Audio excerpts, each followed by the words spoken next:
I effed up by giving my old sports car to my stepson, instead of my actual son who wanted it since he was a child. I've been a car mechanic since the age of 19 and I have my own garage. Throughout my entire life, I've always had a black Chevrolet Chevelle SS.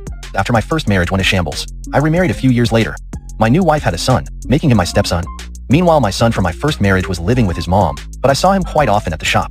He dropped by occasionally to say hello or look at the cars I had in the shop. A while later, my ex-wife and son moved a few states away. After that, I spoke to my son mostly on the telephone and saw him maybe once every 4 months. The phone calls became less frequent, and he said he wanted to focus on his schoolwork. Recently, my stepson had his 16th birthday. He was a grade A student, so I decided to give him my old Chevrolet Chevelle. I texted my real son a picture of my stepson with the car on his 16th birthday party. My son texted me back with, "Is this a joke?" I texted him back with, "No, why?" He called me not a few seconds later, yelling at me to tell him that it was a joke. He told me that I promised him the car when he was 10 years old, that if he did well in school I would give it to him. The part that made me yell back at him through the phone was when he called me a lousy father that didn't care about his real son.